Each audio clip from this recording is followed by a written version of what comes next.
bom dia, tudo bem? O Auto Esporte de hoje, abaixa a capota. Bruno, aqui a gente tem dois modelos que dá pra ver bem a diferença entre um conversível e um cabriolé.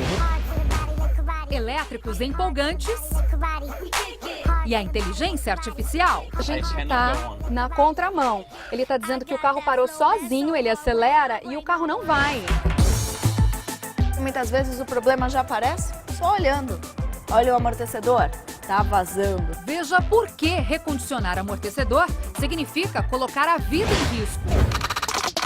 Em alguns casos, a central multimídia pode estar dentro do bolso. Multimídia e conectividade em carros compactos. E para começar, um poste para reduzir impactos. Sabe aquela história? Motorista, olha o poste, não é de borracha, estamos quase lá. É de plástico.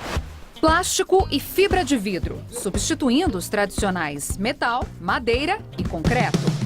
Mais segurança para o motorista e menos danos para o veículo. Uma tecnologia que vai salvar a vida de fato. Diante de um sistema que realmente tem esse potencial de salvar vidas. Essa é a grande vantagem dele. O nome é difícil. Poste colapsível. Chamado assim porque quem entra em colapso é o próprio poste e não o carro. Vamos bater? Vamos embora. Bora!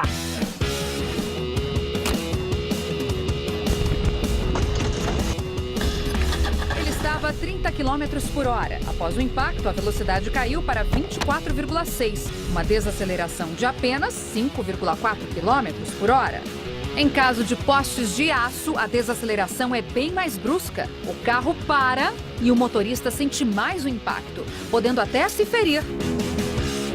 Os postes de plástico sofrem o que chamamos de deformação controlada. Na prática, é isso aqui. Quando o carro bate no poste, ele se deforma no mesmo sentido do impacto, evitando que o poste volte para cima do carro. E também tem um outro detalhe. Numa placa normal, quando você bate, o conjunto inteiro está envolvido, gerando resistência. Aqui não. Uma tecnologia na instalação da placa garante que no momento do impacto ela se solte.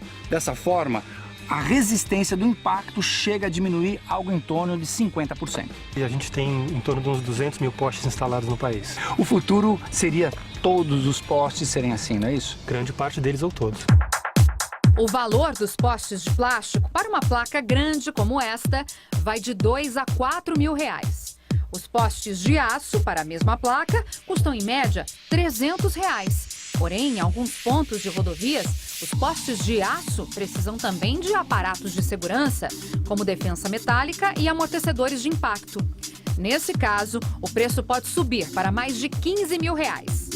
Bom, aquele lá já é uma realidade. O futuro é transformar esses postes aqui de iluminação, que são de concreto, em fibra de vidro. Mais leve é a mesma fibra que a gente tem, por exemplo, no casco de barco. Quando o carro bater aqui, a ideia é que ele quebre, fique muito menos resistente. Os postes de fibra de vidro ainda estão em fase final de teste, mas já são encontrados em algumas cidades do Brasil. Nesta experiência, o poste dobrou, mas a ideia dos desenvolvedores é que ele se quebre. Esses aqui ainda não são de borracha, mas se o pior acontecer, eles podem salvar a sua vida. Todo mundo que anda no carro do Jorge avisa. O carro tá feio, tá batendo. Eu falo, batendo não, tá apanhando, né? Porque do jeito que tá... Muitas vezes o problema já aparece só olhando. Olha o amortecedor, tá vazando, tá tudo melecado. E aí, faz o quê? Há quem diga que é só recondicionar, fazer um remendo. Será? Passei numa oficina, o cara só deu uma olhada e falou, ó, deve ser amortecedor, dá para recondicionar. Eu vejo que muita pessoa faz, né? Mas eu fiquei meio em dúvida, deixei para lá. Amortecedor não tem conserto, é descartável e estragou, tem que trocar. O fabricante não fornece peças, componentes separados do amortecedor para você trocar. Então como que vai fazer um recondicionamento se você não tem peças de substituição? Tem gente que só pinta, troca o óleo. Fura em cima, fura embaixo, troca o óleo, mas não fica seguro, né? Ou seja, ele vai foge pagar das por um especificações. serviço e vai ter que depois refazer. refazer. Então, mão de obra, né? Esse é o alerta. No carro do Jorge, o óleo que vai dentro do amortecedor, aos poucos, ia embora. Estava mais do que na hora de trocar os 4. O selo estava estourado por fadiga, por uso, né? Já está com mais de 110 mil quilômetros, né? Já tinha um desgaste já bem acentuado. O amortecedor absorve a irregularidade do solo, controlando a oscilação das molas. São 2 tubos, um dentro do outro, com válvulas que freiam os movimentos de tração e compressão. Quando eles falham, todo mundo sente. Sabe como? Pulando dentro do carro, perde estabilidade, desgasta o pneu de forma irregular. Faz barulho, balança tudo o carro. A troca é simples. Todo o kit da coluna do amortecedor é desmontado numa bancada. Mola, batente, rolamento. Aí sai amortecedor velho, entra o novo e volta tudo pro carro. A vida útil dos amortecedores está totalmente ligada ao jeito do motorista dirigir e principalmente aos lugares por onde ele passa. A tecnologia ajuda sim no sentido de durabilidade, só que a pavimentação faz o caminho inverso. A troca dos amortecedores tem sido um pouco mais frequente do que quando você tem uma pavimentação em ordem. E ó, amortecedor novo também pode estourar. Às vezes provocado por buraco, impactos, estoura o retentor do amortecedor ou a válvula interna. Isso faz com que o amortecedor jogue óleo para fora e perca a ação. Manter rotina de alinhamento e balanceamento ajuda na prevenção. Evitar entrar de lado nas lombadas e valetas também. O sistema trabalha com bandejas e tudo mais. Para você não sobrecarregar aquele conjunto, você passa com as 2 rodas na mesma altura, o sistema trabalha de forma mais harmônica, né? Fechando a conta, para recondicionar, pediram R$600 para o Jorge. Para trocar os 4, ele gastou 800, mas viu o selo do Inmetro em todos e ficou tranquilão. Melhor trocar, colocar novo que tem mais garantia, né? Daqui a pouco, o grande desafio dos carros elétricos continua sendo a autonomia. Telas cada vez mais versáteis. Em alguns casos, a central multimídia pode estar dentro do bolso. E as diferenças entre um Targa, um conversível e um Cabrio. Acabou o tempo de falar de modelos elétricos como se fossem exóticos. Prova disso é a forma como eles foram expostos no Salão de Frankfurt. Misturados e com igual ou maior importância que os modelos a combustão. E alguns fabricantes aproveitaram para anunciar viradas nas linhas de produção. A BMW promete até 2025 produzir 25 modelos híbridos ou elétricos. O i3, que já está no mercado brasileiro, ainda é um dos destaques. E aqui esbanjou o charme com 2 cores. A Mercedes crava o ano de 2022 para ter versões híbridas ou elétricas de todos os modelos. A Volkswagen quer seguir o mesmo caminho, só que até 2030. Os carros ecológicos, os carros elétricos, os carros híbridos, eles tinham uma marca registrada, que era a cor branca. Aqui eu não vi nenhum branco. Pelo contrário, tem amarelo e vermelho só. E os carros elétricos, eles estão mortos assim por si só. Então a gente tem que tentar, de todas as maneiras, deixar tudo muito mais emocional. As ideias se tornam cada vez mais interessantes. O luxuoso Jaguar E-Pace será vendido já no ano que vem. As empresas europeias querem se adaptar o quanto antes às novas normas que obrigam à redução de poluentes. Os elétricos dão asas aos modelos urbanos.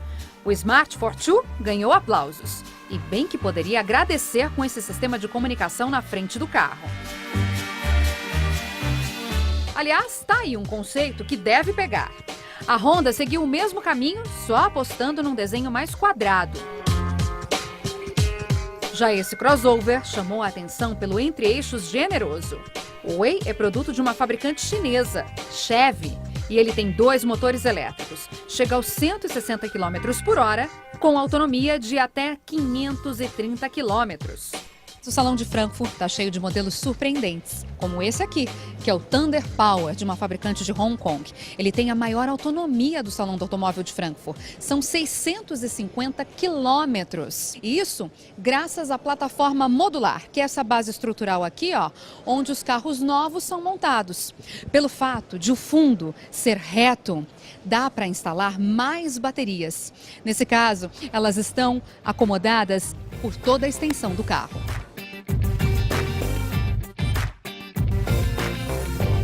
Mas ao bater o olho nessas alternativas, aparecem dúvidas sobre outros desafios, como aumentar o número de estações de carga pelas cidades e como descartar as baterias. São dois deles.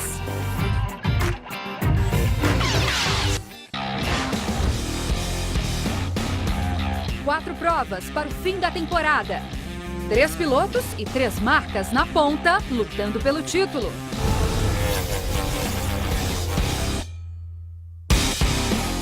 Os duelos e ultrapassagens estão empolgantes. Na Espanha, na prova de Aragão, Valentino mostrou que está recuperado da cirurgia. Aqui a disputa é com o companheiro Maverick Viñales.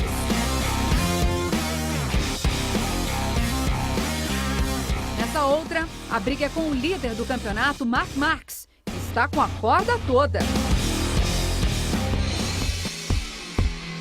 Quando você começou na MotoGP, mudou estilo de pilotagem. Rossi disse, Marquez freia muito forte, teve que mudar o estilo. Você pensa que com os novos pilotos, Zarco, Viñales, precisa mudar alguma coisa ou vai ser o mesmo Marquez de sempre? Não, agora todos, cada ano vão melhorando. Marc explica que por um ano ou dois conseguiu tirar vantagem de um novo estilo, mas que outros pilotos já usam a mesma técnica e há novatos que andam muito rápido.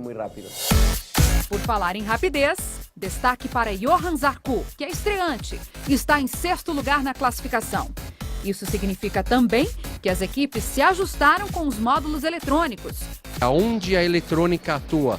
Em MotoGP, as possibilidades são muitas. Isso permite criar várias estratégias para que os pilotos sejam mais constantes. E cita o controle de largada, controle de deslizamento, de empinada, de freio motor e, apesar de ser um software único para todos os construtores, o nível de refinamento é muito alto. Veramente em ogni fase. Você teve a oportunidade de pilotar as motos antigas, 2 tempos, sem eletrônica e também as motos atuais. Como que é essa diferença? A diferença é substancial, é enorme. Glória explica que a diferença é grande, mas que no coração continua preferindo a 500 em 2 tempos, da época em que pilotava na equipe com o brasileiro Alexandre Barros. Diz que as 500 eram mais difíceis. Próxima etapa, 15 de outubro, no Japão. Multimídia, multifuncional, carro do século XXI tem que estar conectado. A central multimídia virou um fator determinante para a compra do automóvel também. Antigamente se falava muito sobre motor, se falava sobre conforto, e hoje a multimídia é o segundo maior fator de compra de um automóvel. E as telas surgem em todos os segmentos e todos os jeitos. Essa tecnologia era muito mais comum nos carros de luxo, mas também nos carros mais populares, hoje virou uma demanda muito forte. Por quê? O consumidor de carro popular também quer ter tecnologia. Uma pesquisa recente feita em todo o mundo revelou que 75% dos entrevistados querem conectividade no carro. E muita gente está disposta a frear a compra e esperar por novas tecnologias. Cada marca investe em sistemas próprios e todos buscam um objetivo. Se o ambiente do celular está dentro do carro, ele consegue ter muito mais facilidade para acessar as funções que essa central é capaz de oferecer para ele. Então, a posição dos botões, a lógica das funções, tudo isso fica muito mais claro e é muito mais intuitivo, né? Essa é a palavra certa. Se você tem mais familiaridade, você tem menos distração, mais segurança no trânsito. Em alguns casos, a central multimídia pode estar dentro do bolso. Para isso, é necessário ter um aplicativo instalado no celular. Então, parear ao sistema de som do automóvel. Tem até um lugar só para ele aqui no painel. A conexão é via Bluetooth e o sistema está disponível para o carro que sai de fábrica sem uma tela fixa no painel. Através do aparelho é possível acessar o navegador e até acompanhar dados em tempo real do automóvel, como consumo e temperatura do motor. Para buscar uma pessoa na agenda, basta desenhar a letra inicial do nome. Um sistema parecido é esse aqui, mas com direito a dispositivo. Por conta da segurança, essa tela não é sensível ao toque.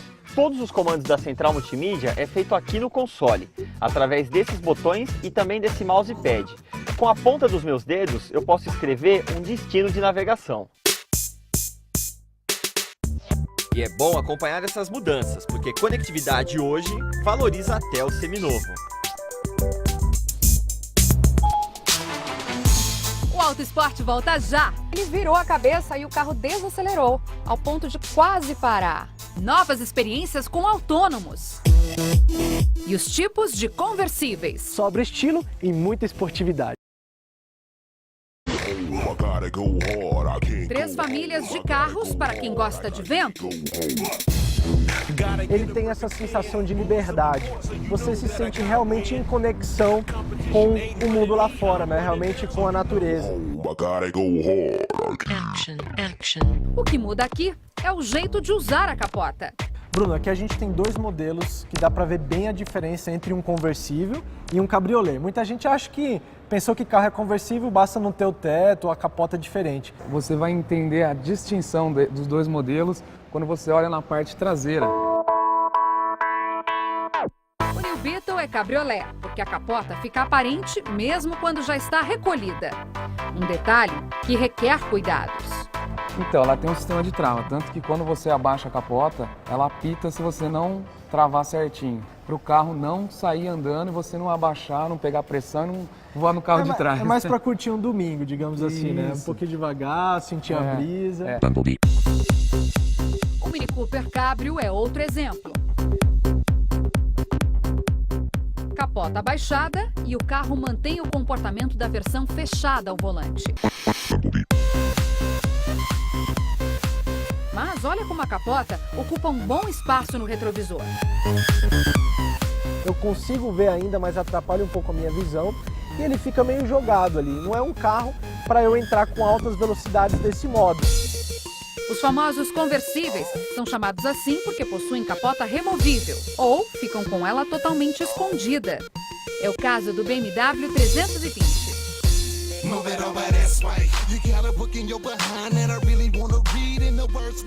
É uma tecnologia hoje, né, mais aprimorada, que faz com que o vento não atrapalhe e não atrapalhe também a estética, né, o visual o design do carro, né? Exatamente. Esse aqui, pelo fato da capota ter que recolher e entrar aqui num compartimento e essa tampa meio que faz parte do design do carro, significa que é um sistema um pouco mais complicado também, né? Ela é bem mais complexa porque tem muitos sensores, né?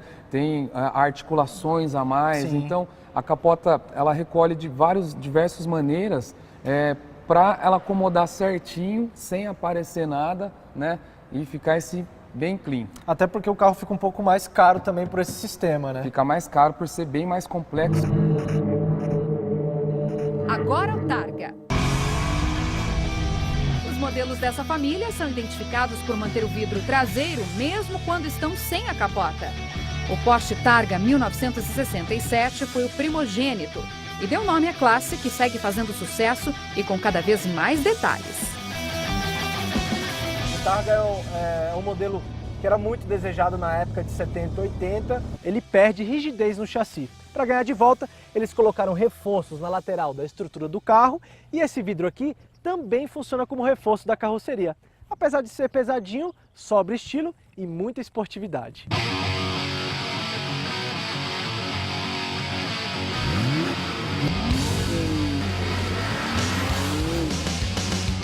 Estou dirigindo aqui, passando nas curvas e realmente ele continua ágil, como os 911 Coupé, né, os esportivos de teto rígido, né? Cabriolé, conversível ou Targa? Agora, você já pode escolher o seu favorito.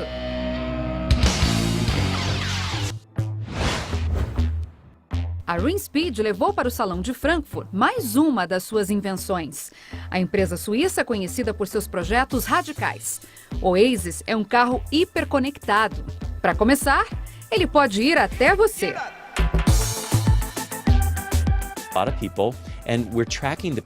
Um dos executivos da empresa que fez a automação do carro explica que o veículo conectado reconhece a presença das pessoas pelo sinal do celular que elas carregam.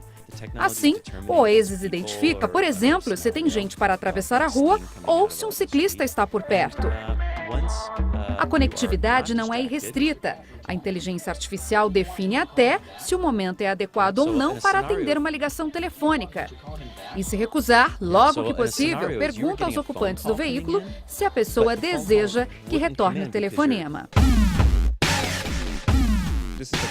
Esse executivo me explica que os carros autônomos vão exigir cuidados até contra hackers. Por isso, nem pensar em conectar um pendrive desconhecido. Isso pode causar problemas como as portas travarem ou o assistente de frenagem não funcionar. Ele explica que já existe tecnologia segura, mas ainda é preciso mais cooperação entre indústrias e governos. As experiências das empresas de autopeças com veículos autônomos têm sido intensas. Nós vamos rodar agora no Vision Zero. E é interessante ver como agem os sistemas de segurança. Aqui na frente tem uma câmera de monitoramento e através de raios infravermelho, ela percebe que o motorista ficou desatento. Então, por exemplo, ele virou a cabeça e o carro desacelerou ao ponto de quase parar.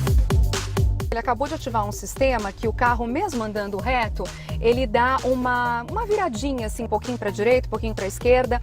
E isso é para evitar a monotonia, ou seja, para manter o condutor, mesmo no modo autônomo, mais atento. Agora a gente vai tentar entrar numa via contramão e o carro não vai deixar, quer ver? O carro parou sozinho, ele acelera e o carro não vai. E ele só volta a funcionar agora se o motorista dá marcha ré. E Wilson, como é que funcionam esses sistemas? Olha, esses sistemas fazem com que os veículos possam ver, pensar e agir.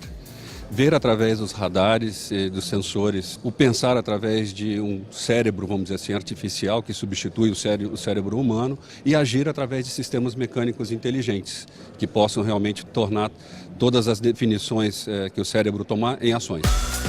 Só mesmo assim para se pensar em modelos tão arrojados como o Syngos da Renault. Ele é todo focado em possibilitar atividades que não sejam dirigir. Assim como o Oasis. E por hoje é só. Quer ver de novo ou curtir outras matérias do Auto Esporte? Vai lá no Globoplay. Para você um bom domingo e um ótimo mês de outubro. Beijo, tchau!